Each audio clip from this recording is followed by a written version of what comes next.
Good morning. A very early morning here in the West Coast of America, but we're delighted to have so many guests joining us today from Europe and the Middle East. And thank you for taking time for your day, and for our guests around the country. Welcome back for many of you.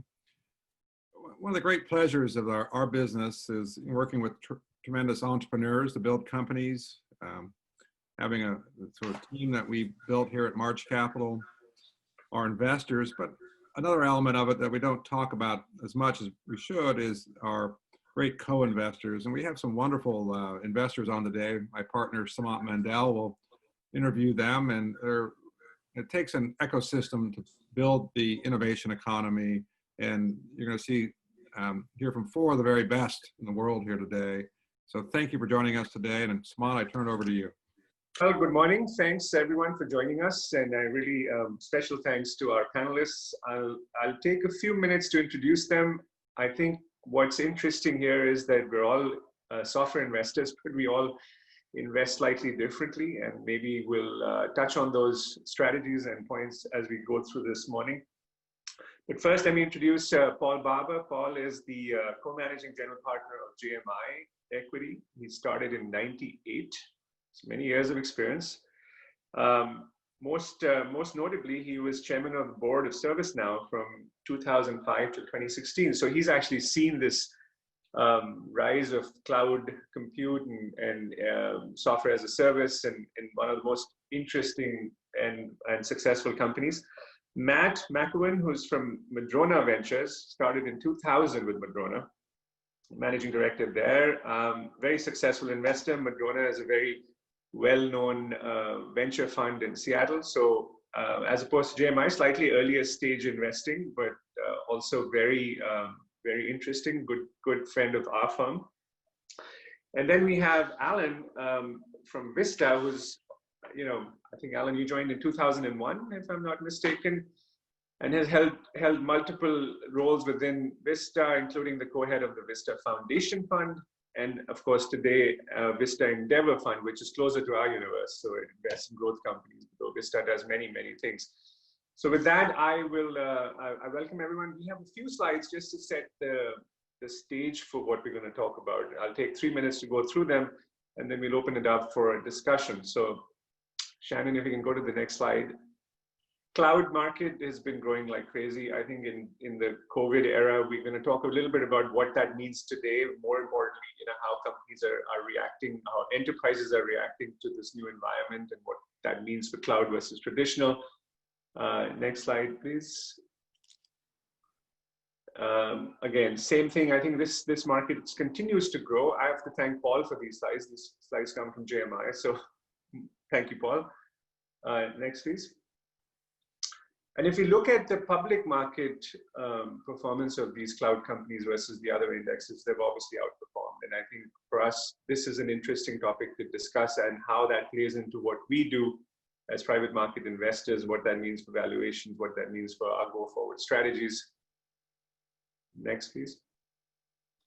And we kind of have to scratch our heads sometimes and look at these numbers and wonder why these multiples of 40 times revenue or 22 times revenue make sense. And I'm sure our panel here has has some interesting and good opinions on this, and I'm sure they'll share them with us.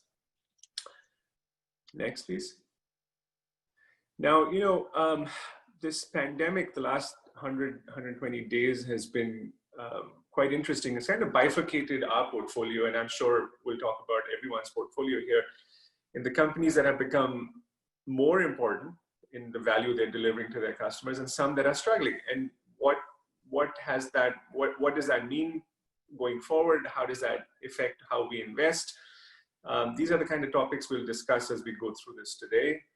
If you look at this survey, which was done by Bain, and how things have changed, what you've noticed is there's no question cloud infrastructure has become more important. Cloud computing is going to become more important as people have to work remotely. And if you look at security, as people work from home, they're not in the perimeter of the enterprise, security becomes a bigger issue. Cybersecurity is, more things happening online, more chances of fraud happening online. So, all of these things are interesting trend lines that we hope to discuss today.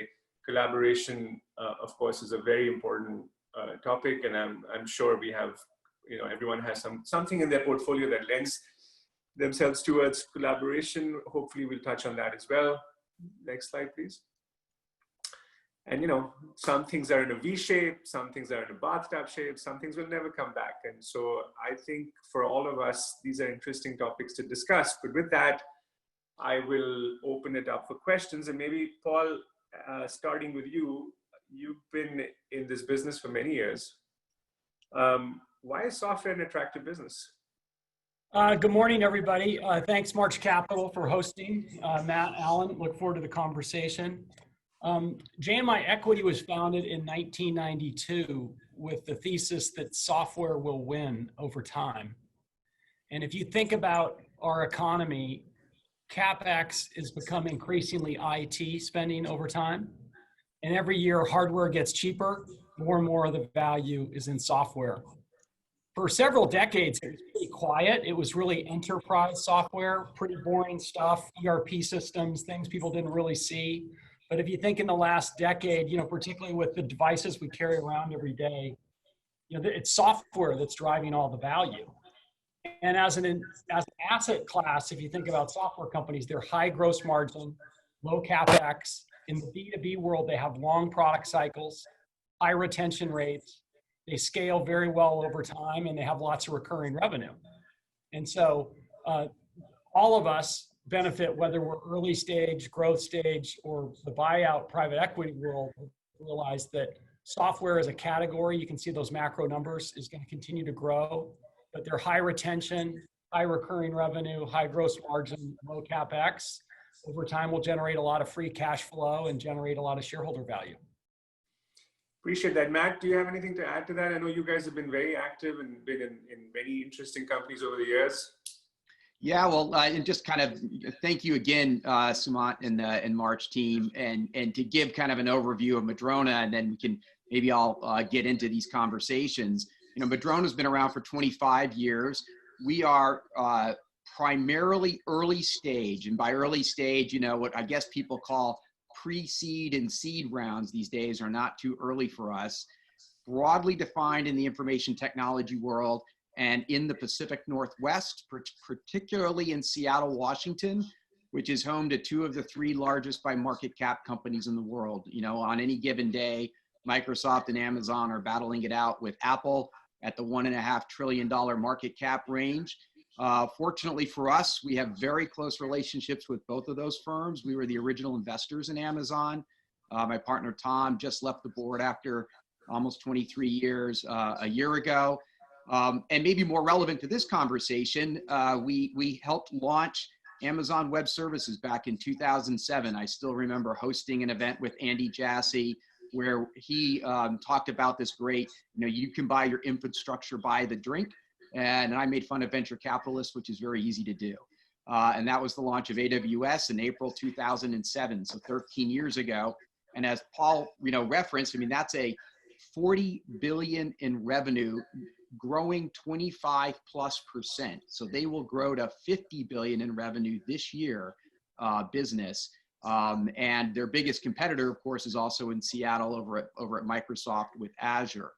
The other big category, then I'm sure we'll get into it, that we've seen develop over the last decade is how you unlock the value of data. Not just data from a transactional perspective. We've had databases for years, or data from a kind of analytical perspective. We've had data analytics for years as well, but really data that's embedded into the application, or dataware, or data as a service.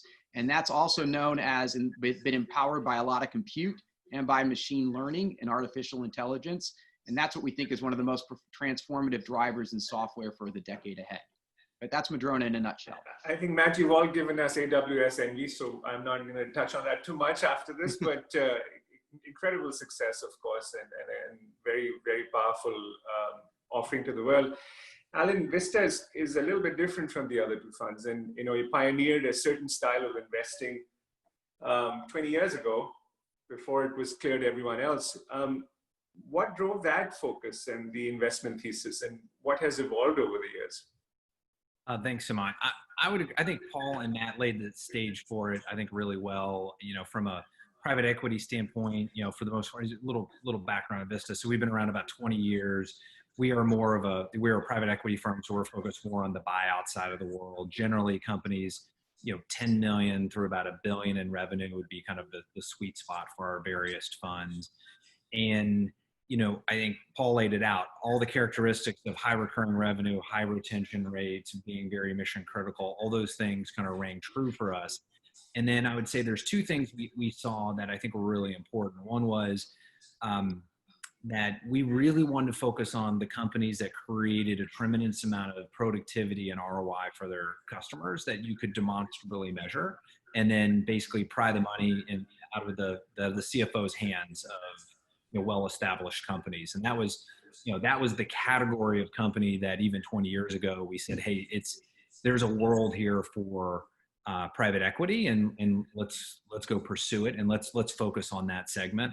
And so when you marry those two things, you know, high degree of value creation and a productivity enhancement married with a business model characteristic that's high margin, highly predictable, et cetera, in our eyes, that laid the foundation for what we're doing, and you know, frankly, we're all benefiting from. Even and it's been an incredible success story. Every LP meeting I go to in the Middle East, Vista always comes up. So you know, it's hard to compete. But given where the world is, we all have our models and what we are looking for. And I think one of the things that I'd like to touch on today and get from everyone is what are the kind of key characteristics of the things that get you excited about investing in a company. And maybe Paul will talk about ServiceNow as something you saw very early on. You know, 10 years ago, there were maybe 10 to 12 software companies, public cloud companies. Today, there's 60 plus, and that trend line is, we all hope, continue to grow. What did you see in ServiceNow? What is it that you see in companies that gets you excited to invest in them? So top level, we're business to business software investors. In 2004, we saw the cloud coming as a long-term trend. There are different ways to play it. There are horizontal markets like ServiceNow, and there are many vertical markets. JMI invests across both horizontal and vertical. Fred Luddy was a wonderful technical founder. We had been an investor in his prior company. He was based here in San Diego. He wanted to build a IT help desk replacement based on a cloud, but built as a platform. We helped him in a capital efficient manner. The company raised less than 10 million of venture capital. It very quickly became an enterprise replacement sale. So it self-funded its growth. And then because it was built as a platform, once it was in these large IT organizations, people could use the product to solve different workflow problems. The next phase of our growth was really bringing in professional management. We're fortunate to hire Frank Slootman, who's been on an earlier March call. Frank's a fantastic CEO. He brought in his team from Data Domain. They drove the business from 100 to $1 billion. The company has since had two other CEOs, John Donahoe, who's now running Nike, and Bill McDermott, who came from SAP. So it goes back to, we saw the cloud. We had a great entrepreneur. It was a very horizontal opportunity, but with a tactical strategy to get started. And then at each step of the way, we built a team that could scale.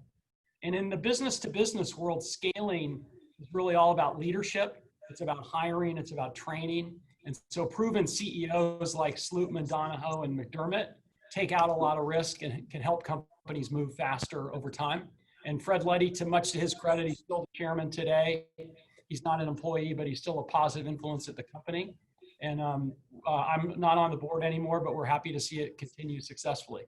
And it's a great success story for us in Southern California for an enterprise software company. It's probably one of the most successful. And Matt, you have some overlap here because you guys are, I think, are investors in Snowflake as well now, where you have Mr. Slootman helping make that the next success story. So when it comes to the earliest stage investing, where you said you are doing seed and Series A and you know, really looking at the local ecosystem as well, what are the patterns you have seen that have helped you identify the companies that have been successful? And there's obviously in our business some success, some not. But what would you want to share with the audience today? Well, let's take a couple of examples of companies that have been working at it for the last 10 years, and then we can think a little bit about the future as well. There's really a movement towards cloud native companies. And so there is an architectural thing that we are really trying to understand if a company's being built that way. And one of the amazing things about companies like Cumulo on file data, the data that lives in files versus it just lives in, kind of a block structure, or a cloud native data warehouse, which is what Snowflake is, or a cloud collaboration application like Smartsheet. All of those were built in a cloud native way. And what that means is they can live anywhere, they can work anywhere, they can function anywhere. And that's just an architectural advantage over all of the legacy companies that generally are very hardware driven and tied to a particular type of hardware. Even if you're using some of these legacy companies near, a cloud business like AWS or Microsoft, you're not actually doing it in a cloud native way. So the other piece, which I think is very important from a business model perspective that we're looking for, is a land and expand motion. So think about this as an and equation, the and of land and then expand. And so one of the things that's been amazing to see with Snowflake, I remember the year they grew from 3 million to 15 million in revenue, which was only 3 years ago. And they're in the hundreds and hundreds of millions of revenue now. But what you saw in their first 300 customers was that a customer would start and purchase about $25,000 worth of Snowflake. And then predictably, that customer and their cohort of customers 6 quarters later was buying $200,000 in annual recurring revenue worth of Snowflake a year. And you could see the next cohorts coming along. And so there was this incredible predictability and visibility into that business. Smartsheet's the same way. It's at the application layer versus the data layer, but they have 135% net dollar retention rate. And which means that for every dollar I got this quarter, a year from now, I'm going to have $1.35 on average. And what's amazing is the older the cohorts are, the longer you've been with me as a customer, the better that number gets. And so you're actually growing and improving it over time. That kind of land and expand motion plus the technology are the things that we're looking for. And you have touched, when we spoke last, we touched upon the fact that it's not just the cloud, it's also their ability to use data and data as a mode. And we'll touch upon that a little bit. Alan, Vista is known for slightly different things and doing things, in a pioneering way. You guys have pioneered this best practice theory, the in-house consulting, and bringing those things to the companies you invest in. Would you touch upon that for the audience? Please tell us a little bit more about what that is. Yeah, sure. So Vista has invested in a set of, basically, if you roll back time, 20 years ago, we were getting started. What we identified was our management teams were trying to solve the same problems and scaling their business, independent of any other input or advice, and kind of trying to do it with a blank sheet of paper. And what we found was, well, there may be 6 companies trying to do it 6 different ways because they didn't have a best practice to follow. So 20 years ago, we started basically very simply observing what people were doing that was working, writing it down, and then making it available to all the other companies. And it was no more complicated than that. Fast forward to where we are today, what that has evolved into is a kind of set of best practices that has been built on itself from our companies, by our companies, to basically shortcut that process of figuring out what you're going to do next. Every company hits some point where they need some extra help in terms of solving new problems, whether that's 20 or 30 million in revenue, 50 or 100. They get to some place where they're like, I'm not really sure what to do next.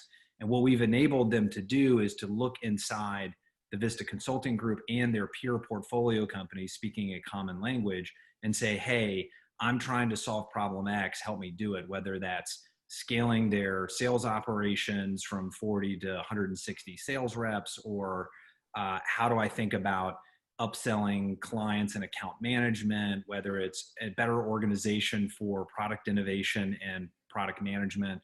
All of those things are very common problems we see everyone do that. And we've assembled that into north of about 100 teachable, repeatable components that not every company is going to need at every instance, but every company can see relevance to their business. And then they can pick from that to basically identify what's going to help accelerate their vision and mission.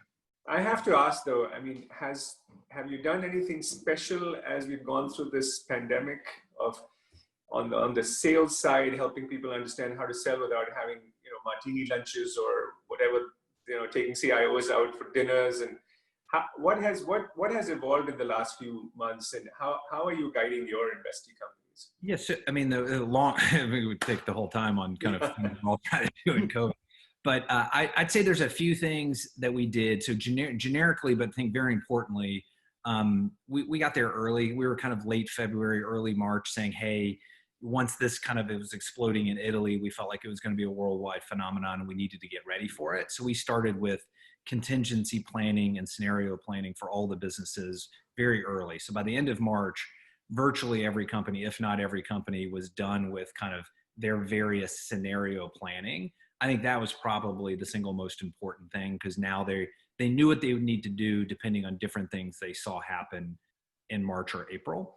And then the second thing we did, which I think can be done, and it's just easy to do when you're in an environment where you have 65 companies that are all making software, is we just shared everyone's observations, everyone's learnings. And a couple things that were really important was, one, if you see 65 companies seeing a certain trend, or 60 of them seeing a certain trend with, frankly, things like, how they were handling employee mental health issues and the continuous work from home, you're like, well, okay, it's not a one-off thing. This is systemic and we all need to address it differently.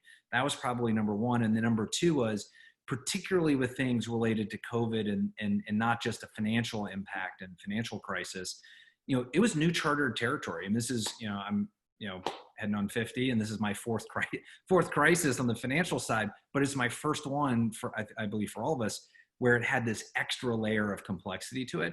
And we just made sure we were constantly sharing those ideas of what people were facing, whether it was internally facing with employees, where I would say probably 2/3 of the new ideas that were really important came from and were applied to. And then to your point on the sales side, we got back to basics. It was like, you need to listen to your prospects, what's really going on. We went through a period of time particularly on the enterprise side, which is where most of what we do is, if you were collecting data from a prospect that wasn't time and date stamped and with a commitment for when you're going to do follow-up that was calendared, you just couldn't count on it. And so what it created was this extra level of discipline that you'd frankly like to have anyway, but in a period of discontinuity where you can't, information from February is very outdated at the end of March. We just ask people to double down on effectively that paranoia and some basic processes. And I think we can echo all of that. And one of the things that has been interesting, and I'm sure all of us are seeing that, is we're spending more time on meetings, even though they're virtual meetings, than we've ever done in our lives. Everyone is available, so you get meetings. And by 4:00 in the afternoon, your eyes are glazed over because I think you've done too much Zoom. But shifting to talking a little bit about how investments or investing strategies are changing with this new world that we're living in. Paul, if you think about your strategy, given what's happened in the last 120 days and how that's evolving, what's new and how are you thinking about your investing in the near future? So we are growth investors. So if you look at our portfolio, we have about $2.5 billion of equity invested in 29 companies. They're generally first institutional capital, founder-owned businesses, often in secondary cities where they've been capital efficient. They're kind of $5 million run rate or higher. Last year, our portfolio grew at a 25% organic growth rate, all subscription revenue, and mostly unlevered. So the quandary we're in today is, Q2 was a very tough quarter for the whole economy, obviously, and for bookings for cloud software companies. So as a growth investor, we've got to see what end markets do we believe in? Have we had a relationship with an entrepreneur where we believe when we do get back to the new normal, that they're going to be one of the winners. So we spend, we have a calling effort. Our average sales cycle with entrepreneurs is approximately 3 years. So most people we're doing Zooms with, we've known for some time. But, the entrepreneurs have access to capital from multiple, there's plenty of capital for entrepreneurs. So you've got to figure out the right entry point. They're expecting a forward revenue multiple. And so we have to have conviction on the 2020, 2021 kind of bookings.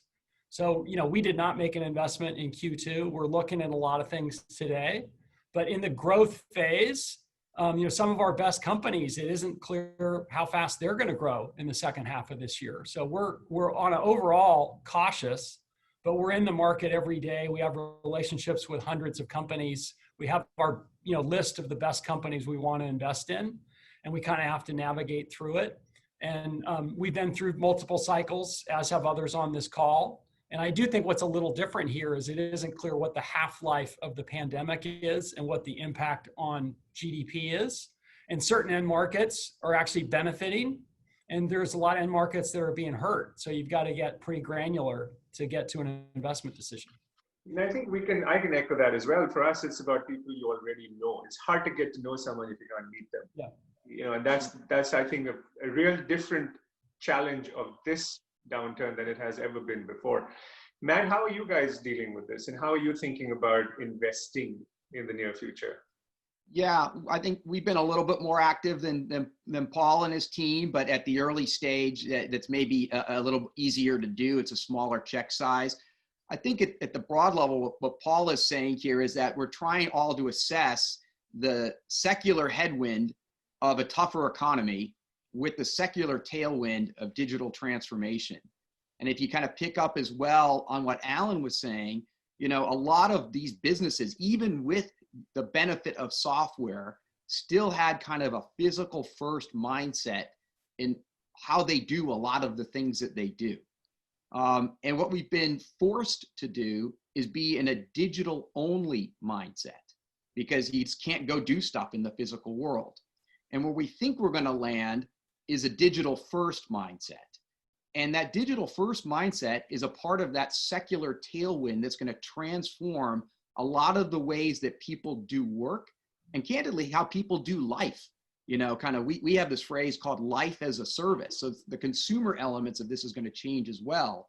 But most probably important to this conversation is how we do work, how we do the HR onboarding process, how we do the marketing team collaborating on a new campaign, how we do sales, as Alan was talking about.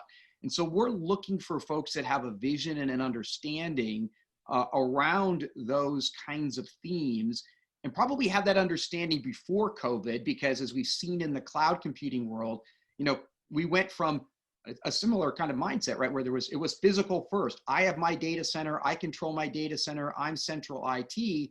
And then we had a bunch of cloud native startups and a bunch of cloud renegades that were, working at companies. And now I think we have a cloud first mindset that's emerging even within big companies in terms of how they're going to do their digital transformation. So those are the kinds of attributes we're looking for. I'll save the data stuff for the next cycle around. So 2 or 3 things that, we've all been attending all these web seminars and calls and, talking to people. One of the things that stuck with me was when someone said 10 years of transformation is now going to actually happen in a year or 2 because you don't have a choice. As you run your business, you cannot run your business with the same mentality as you did when you were in the office, when you have 30%, 50, or even 70, 100% of your workforce working from home. So those are the kinds of things that are changing. And the second thing I'll say is I was on a call with the CEO of MasterCard, Ajay, and he was talking about consumer spending, which is also very interesting, which is talking about shifting patterns and consumption. It's almost back to between 6 and 8% of the peak, which was January. But what people are spending on has changed. And that applies not just to consumers, it applies to businesses as well. Things are, they're not at a standstill, but they are changing. And Alan, I'd like to address that with you and what you're seeing in your portfolio and where you're seeing traction, where you're seeing headwinds, and how you're thinking about the next, not just next 6 to 12 months as we are in this sort of, I would say, unknown world, but the new world that comes after that. How are you guys thinking about that, and how are you guiding your companies? Hey, Sumant, I think I'm having some technical difficulties. You may need to repeat the last part of that question. Yes, we noticed you were frozen for a little bit, but again, I think if we lose, can you hear me, Alan? Can you hear me okay? I think we'll give it maybe Paul, you can address that question. As you think about changing behaviors in the enterprise, where people are spending money, where people are sort of still thinking about holding back from their spending habits, how are you guiding your companies? So, I mean, are you talking about existing portfolio companies or new investments? Both. I mean, I think existing portfolio companies is where we've all been spending most of our time recently. Yeah. I mean, so the nice thing about software companies is it's all headcount. So, you know, we're in the growth phase. These are entrepreneurs. They're optimists. They all grew at very high growth rates the last several years. They're not going to grow at the same growth rate this year and next year. So a big part of what we're helping them with is managing their headcount, getting that right sized for the new paradigm. And then it's allocating time to where you can find new bookings. And I think, you know, Matt and Alan both mentioned, you know, there's more and more data that companies can use in their selling and prospecting to spend time more productively. As I call it, looking for velocity, looking for where decisions are going to be made, and versus, you know, random inefficient cold calling. But, you know, each end market is different. You know, that a horizontal market like sales and marketing can sell across GDP. Some vertical markets like education, there's some things where there's actually growth driven by COVID. There's some things where, you know, spending's obviously stopped. So you have to get pretty granular. But in the growth phase, it all starts with, you know, headcount and how do you allocate, you know, sales and marketing resources. And what we always want to do is protect R&D spending. You know, what we want to do is make sure that the companies are continuing to invest in product. So when we do get to the other side of this pandemic, they have better product and are in a better competitive position relative to their competitive landscape. Alan, Yeah, can you jump in here, or do you want? It sounds like Alan's a little. Let me add just a couple things. You know, there's a really good survey out from Morgan Stanley. They do a every 6 months CIO survey, and it went from being an expected kind of increase of about 4% in budgets this year to a decrease of about 4% in budgets. And so that's that secular headwind we were talking about earlier. On the other hand, you know, they show the changes and increases in spending by categories: cloud, security, collaboration, remote access. These are all areas that are increased significantly, collaboration being the biggest one. So that's everything, again, from a Smartsheet to a Airtable to a Slack to a Jira and Atlassian. You know, there's a whole set of companies in that area, and they're going to grow. And then on top of that, you've got, you know, just massive winners in terms of Microsoft's Azure cloud offering and Amazon's AWS cloud offering, expectations of increases of, you know, 35, 40%, you know, in the coming year, you know, but based on these surveys, whereas the HPs and Dells and EMCs and all, you know, are just going to, you know, lose, you know, IBM lose massive market share. So, but we're looking, you know, I mean, that's kind of lagging indicators for a Madrona style of investor, but that's, I think, an important construct for everybody on the call. We really, you know, talk now about how we would not invest in another software company. And what we do, we say that a little bit to kind of get people's attention. And what we mean by it is what Paul is talking about, that there is so much latent value in data, even your own data, and your data that's living in these silos. I mean, just take a company like Starbucks. They've got data about me in their email system. They've got data about me in their social media system. They've got it in their mobile app system. They've got all kinds of data about their transactional system about Matt McIlwain. So we've got a company called Amperity that brings all that data together, gives a holistic view of the customer, me in this case, to Starbucks, so that Starbucks can be far more effective having a personal relationship with me, whereas they didn't even know, you know, 3 years ago how often I even walked in the door. And that transformation is happening for all kind of consumer brands. And so, that sort of category of a customer data platform powered by the disparate data and data resources and pools and combined through the magic of machine learning, that's the kinds of businesses we're looking for now. And I think all of us would say this, the power of data is being unleashed, and that is leading to a new wave of enterprise technologies and new companies. And I think I completely agree with you. But let's also talk about a little bit about where software is extending its reach. And when we spoke a couple of days ago, we talked about a company called Nautilus. I think it was an interesting sort of interesting view into where the world of machine learning and data can be applied. And love to learn a little bit more, maybe for the audience's benefit. Maybe you can talk a little bit about that company. Sure. So the broader theme here is something we call the intersections of innovation. It's the intersection of computer science and data science, which is a world we've dove deeply into, cloud computing, machine learning, and all over the last decade. And then biological sciences and chemical sciences, which is the world of, biotech that Madrona's at least historically not been in. And we see those two worlds coming together in ways that can allow you to think about solving problems differently. Abstractly, we now have this human genome, which is the code of our lives, right? In every single cell in our body that we can map and can give you for less than $1,000 in a one-day turnaround, 100% of your human genome.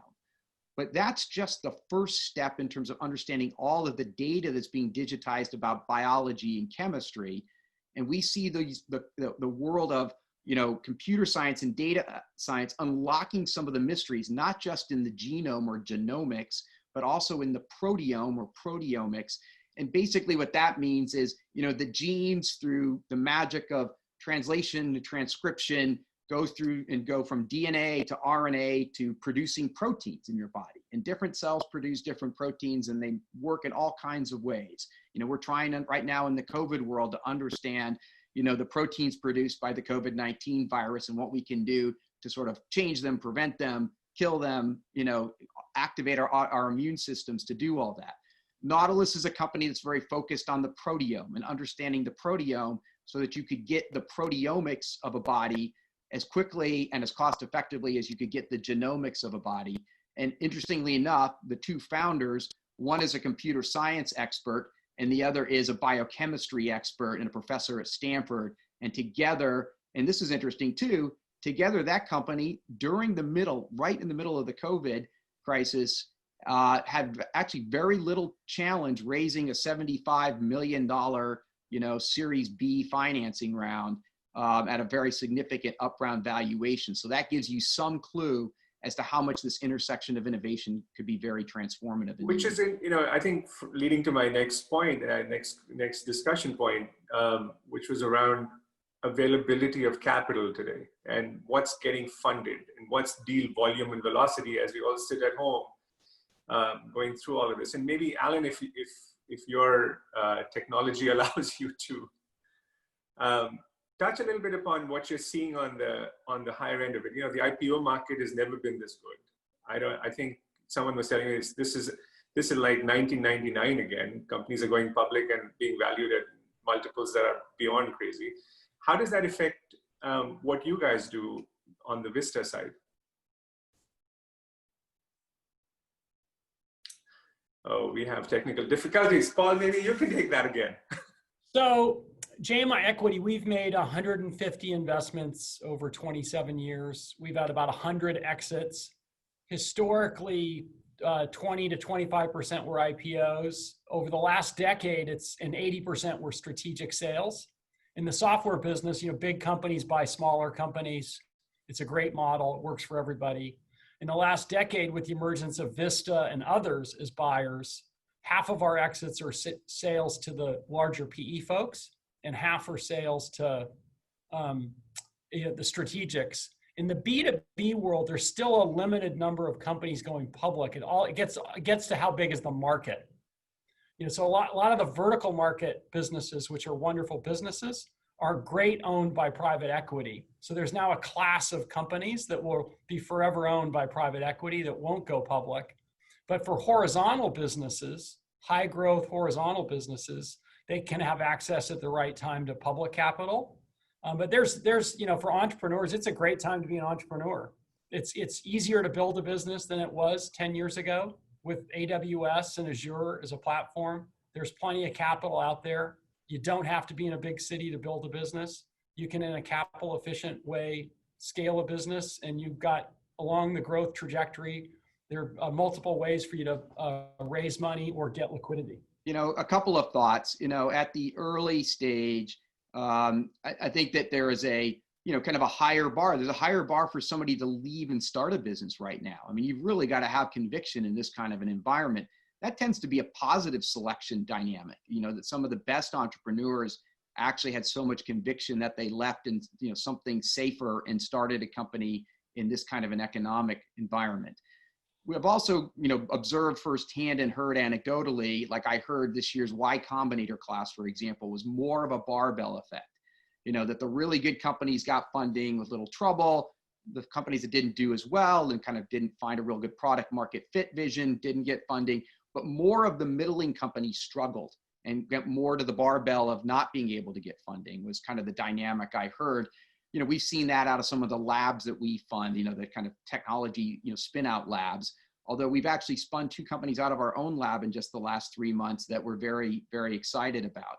The third thing is this capital markets disconnect where, the NASDAQ's up, over 10% this year in the first 6 months of this year. We had a company go public last week. They did a all virtual roadshow. That was an interesting. That was fascinating. Yeah. Talk a little bit about that. What was the dynamic around that?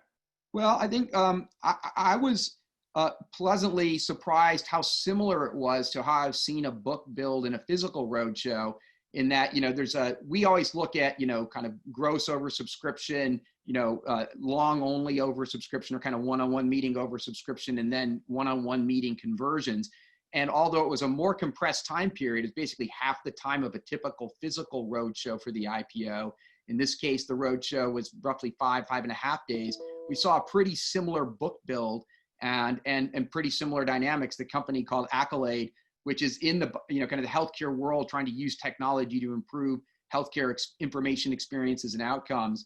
They were able to, price above the range. They priced, their range was 19 to 21. They priced to 22. They're trading in the low 30s right now, a week later. So I think that, I think the question there, like we were saying before, we went from physical only to digital only. And I think it's going to be digital first in the future. I'm not sure if we'll ever see again the 2-week fly around in the plane, all physical world roadshows that have been the historical, kind of quote norm for IPOs. Yeah, short that private plane company. Yeah, there you go. That's the lesson here. Paul, are you seeing things differently now that you've been home for the last 120 days versus and I like us to project beyond this phase of being locked down as we come to a new normal. Do you see valuations changing? Do you see companies rationalizing? And I think just building on Matt's point, very early stage, small checks, easier to write. Later stage growth where you have numbers and metrics and you're actually underwriting against a certain amount of data, probably easier. What happens to that mid-market? What happens to those middle companies? If you have a high quality business, if you have high retention rates, it will get back to the unit economics of the business and the bar will go up, right? The good news with cloud businesses is even when they're quite small, there's lots of data that you can look at. So we look at what is the gross retention, what is the net retention, what are the CAC ratios. You can get very metric driven in a small business to see, does it work, in a business model perspective. And clearly the world pays for growth. So if you're in an end market that's not growing, if you're in an end market where I call it velocity, where there are not decisions being made, clearly you're seeing a flight of capital to growth. And I think that will continue.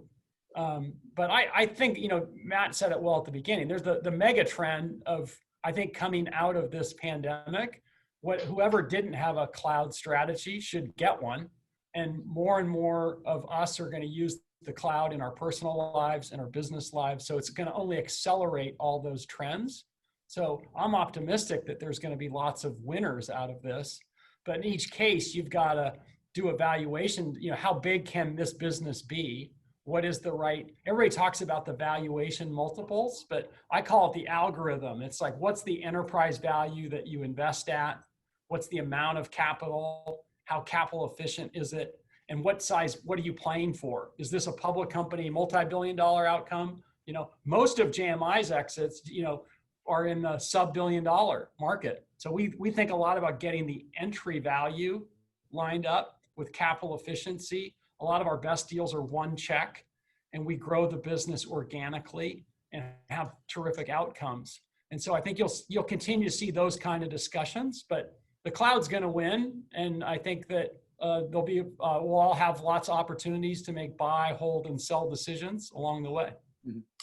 We have a few questions in the chat function, which I'm going to just pull up and see if there's some we can discuss. Just want to make sure in the next 10, 12 minutes that we have left, we do talk about what the audience wants to.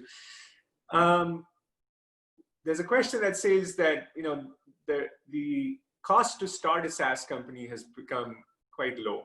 You can start a company with much less money today than you could have 10 years ago. We agree with that, I think. But it also means that that every segment seems to get hyper competitive. And, you know, if you have, let's say, collaboration or BI or analytics, they all seem like everybody's doing the same thing, and it's hyper crowded. How do you differentiate between the companies that you like and you want to invest in versus the hundreds of other companies doing the same thing?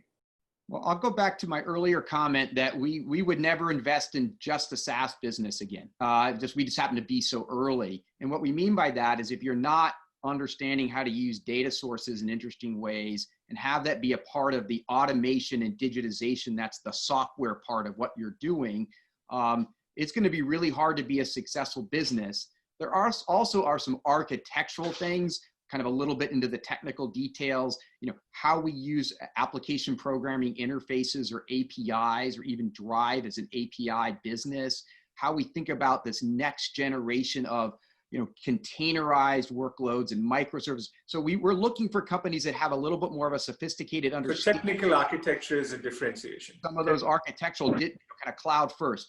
But what I would say then is on top of those pieces is that there's got to be some, you know, customer obsessed understanding of the problem they're trying to solve. I'll give you one example. We have a company called Ovation. At some level, this seems like it's a software business. And by the way, we did this all pre-COVID. This is a, you know, investment we made, I don't know, a year and a half ago.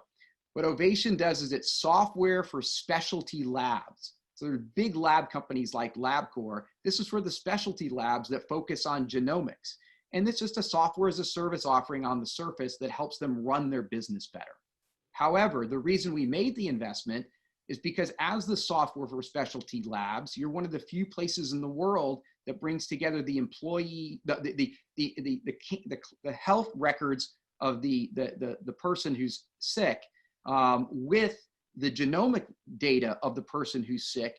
And so you have a very complete and interesting health record that if you go to that person and say, hey, do you want me to go help you find the best clinical trial for the sickness you have?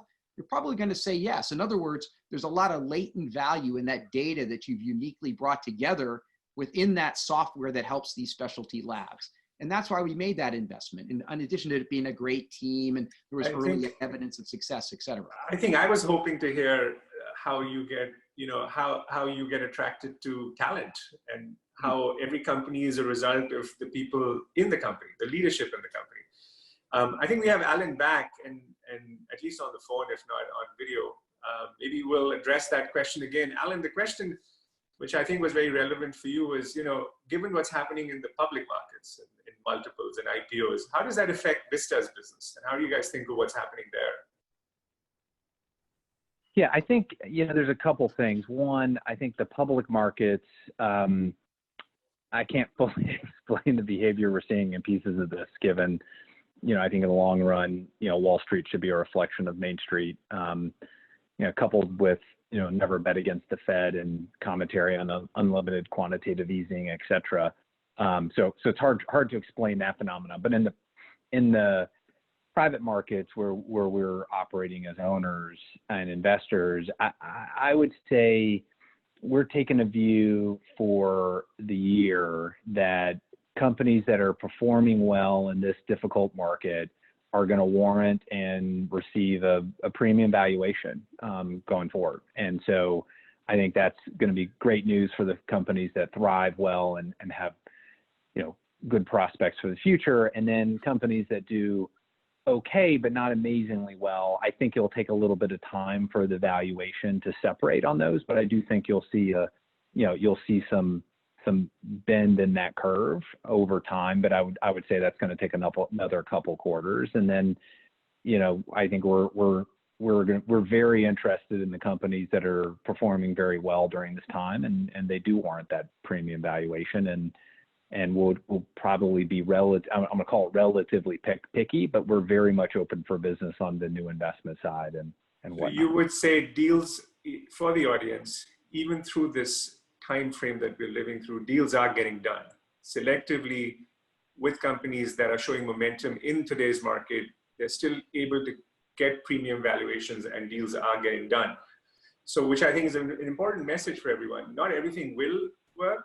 I think even in our portfolio, we're seeing a bifurcation of companies that had, heavy sales and large contracts, sort of, I would say, miss a quarter or two, maybe hopefully just a quarter or two. And those that were selling easily over, sort of on the cloud, easy to install, easy to consume kind of software, actually doing better than we planned. So there is definitely a bifurcation within even the world of software, and those deals are getting done. They're raising money at high valuations. And somewhat that is being reflected in the public markets. We have a few minutes. I want to shift a little bit, given that we all live in communities and we are also, going through the stuff and watching all the stuff that our communities are going through. I want to touch on, Alan, maybe with you, what Vista has been doing and what Robert, your chairman, has been doing around some of the community initiatives, and maybe also touch a little bit, then Matt and Paul, a little bit about how you see your worlds and your communities and your firms developing over the next decade or so. So maybe Alan, with you, a little bit about what Vista has been doing recently.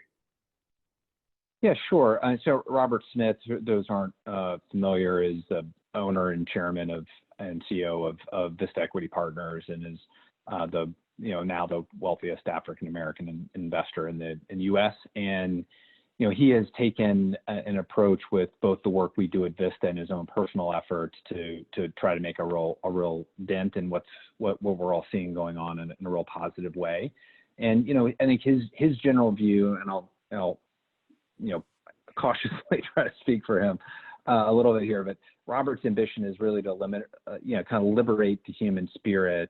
And we Vista share that vision and commitment in terms of what we're trying to do. And so a few things. One is we think collectively in our portfolio and then across the tech universe, I think together we'll accomplish a lot more than we would individually be able to do, just because there's so much systemic change that needs to occur and whatnot. And it takes a lot of introspection and a lot of, behavioral change. So we're really tackling it through three main avenues. The first, and I think it always has to start with this, is what are we doing ourselves? And if you don't walk the walk and do things yourselves, then I think any advice or counsel you provide companies you invest in or vendors, et cetera, rightfully falls on deafer ears. And so we're spending a lot of time there. And there's a number of things we're doing, but it's, work we've frankly been doing for a few years, but I think even ourselves over the last 4 or 5 weeks have said, hey, are we doing enough? And I think the answer is no.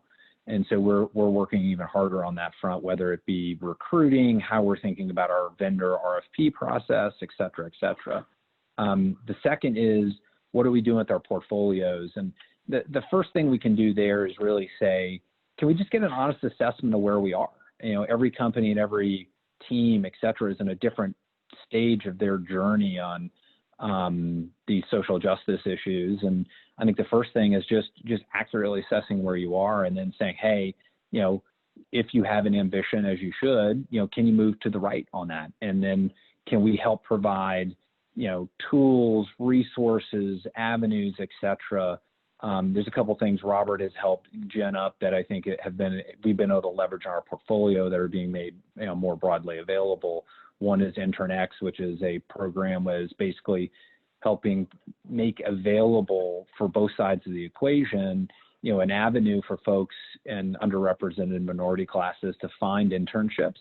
And then therefore, that program is also making it far easier for folks to say, hey, I'd love to hire some interns in these underrepresented areas. And then it takes away kind of the barrier or the excuse of, I'm not sure where to go.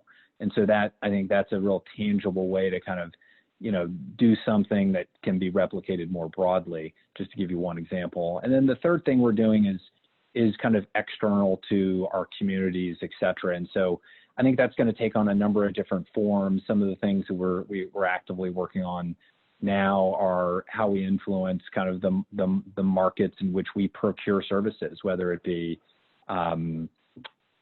consulting arrangements or a consulting group or whatnot. And I think those are the types of things that if we, again, do a good job ourselves, then I think we actually pave the way to make it more accessible for others to do something similar. And I think Robert has, kind of set the tone for that for a long time in our organization. And we're just trying to. Been, very impressive. more. And I think for a lot of us kind of, things to sort of learn from. And follow Matt and Paul, we have a few minutes left. Every crisis, there's an opportunity. We've been through certain sort of crisis, just, pandemic, social, all sorts of stuff, and especially where, in Seattle. Any thoughts on how you are thinking of the future, how you'd like to leave the audience? It'd be great. Yeah, we're very briefly at Madrona. Community engagement's always been a core value for us, and it was great to see a number of my partners come together with a group of technology leaders in town in the very first weeks, early March of the COVID-19 crisis, and created something called All in Seattle. And within a week, we had raised $30 million, not to collect any of it personally, but to have it all directed to different organizations, Fair Start with food, and Mary's Place with homelessness, and University of Washington Medical Emergency Fund, et cetera, and get that money into the hands of organizations, United Way, that needed to, they had the arms and legs to do something about it. And then on the back end, coming, with a back to work toolkit that we put out there and has now been downloaded tens of thousands of times around the world to help people think about that slow process of coming back to work. So different ways that we've engaged with our community. Paul, any thoughts? I mean, it's a big topic. I think our industry as private equity, broadly defined, and tech have been very focused on ESG and have felt like we've been making progress. And I think much like the Me Too movement a couple years ago, the events of this year just show us how much progress we have not made and how there are structural issues as a country we have to deal with. And what I'm optimistic about is the next generation of younger JMI professionals and at all of our companies want to engage. And our job as leaders is to facilitate that and empower them and try to make progress on these tough issues. Great. Well, listen, I really appreciate you taking the time today. I think for the audience to hear that, things are still moving and things are still happening is by itself a very positive sign.